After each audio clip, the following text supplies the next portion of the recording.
Bharuch police દ્વારા અંકલેશ્વરમાં બાંગ્લાદેશી મહિલાઓને ગેરકાયદેસર રીતે ભારતમાં લાવવામાં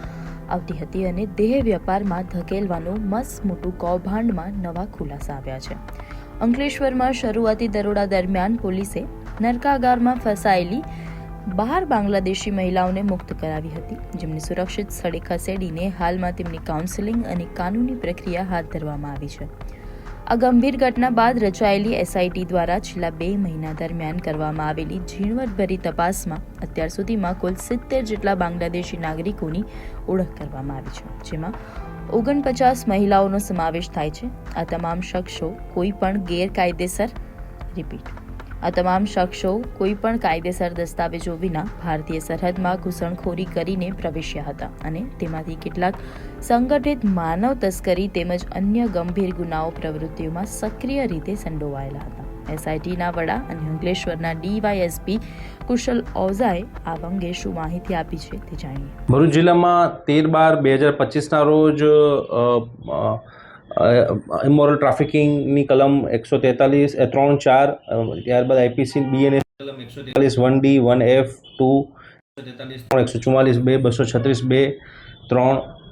338 336 340 તથા 54 મુજબની કલમ હેઠળ ગુનો દાખલ થયેલ, જેમાં 11 જેટલી બાંગ્લાદેશી મહિલાઓને રેસ્ક્યુ કરવામાં આવેલ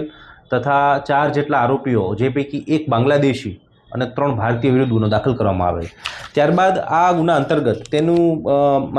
એમાં ઇમિગ્રેશન એન્ડ ફોરેનર્સ એક્ટની કલમનું પણ એડ કરવામાં આવેલ। આ અંતર્ગત ભરૂચ જિલ્લામાં તથા આજુબાજુમાં ક્યાંય પણ આ પ્રકારના બાંગ્લાદેશીનું આવાગમન હોય અને એના બાબતેનો જે ગુનો દાખલ થયો છે એ બાબતે સુપરવિઝન માટે મહેરબાન એસપી સાહેબ ભરૂચ દ્વારા એસઆઈટીનું ગઠન કરવામાં આવેલ તથા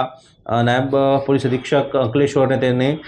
સુપરવિઝન અર્થે એસઆઈટી અધ્યક્ષ બનાવવામાં આવેલ। તે અંતર્ગત એસઆઈટીની કામગીરીના ભાગરૂપે અત્યાર સુધીમાં કુલ 70 જેટલી બાંગ્લાદેશી મહિલાઓ અને એને રેસ્ક્યુ કરવામાં આવેલ છે। 70 જેટલા લોકોને રેસ્ક્યુ કરવામાં આવેલ છે, જે પૈકી એસઆઈટી અંતર્ગત 58 જેટલા બાંગ્લાદેશી લોકોને રેસ્ક્યુ કરવામાં આવ્યા છે, જે પૈકી 49 જે છે એ મહિલાઓ જે છે અને 9 જેટલા જે છે એ પુરુષોને બાંગ્લાદેશીઓને રેસ્ક્યુ કરી અને તેમને આઈડેન્ટિફાઈ કરી અને હાલ તેમની કાયદેસરની કાર્યવાહી પણ કરવામાં આવી રહી છે। આમ ભરૂચ જિલ્લામાં બાંગ્લાદેશીઓ જે ગેરકાનૂની રીતે ભારતમાં વસવાટ કરે છે અને ગેરકાનૂની પ્રવૃત્તિ કરી રહ્યા છે અથવા કરી શકવાની સંભાવના છે, તેને આઈડેન્ટિફાઈ કરી તેમને રાઉન્ડ અપ કરવાની તથા તે અન્વયેની એમને ડિપોર્ટ કરવા માટેની રેસ્ક્યુ કરવાની કામગીરીમાં ભરૂચ પોલીસને ખૂબ મોટી સફળતા હાંસલ મળી છે। આમાં પોલીસ છે એ આગળની પણ લાર્જર કોન્સ્પિરન્સી કોઈ હોય કે જેમાં કોઈ પ્રકારની નાણાકીય લેવડ દેવડ કે અન્ય કોઈ ગેરકાનૂની પ્રવૃત્તિમાં લોકો ઈસમો સામેલ છે કે કેમ અને એ લોકોનું કોઈ નેટવર્ક છે કે નહીં તે બાબતેની પણ સઘન તપાસ પોલીસ કરી રહી છે અને ભવિષ્યમાં પણ ચાલુ છે।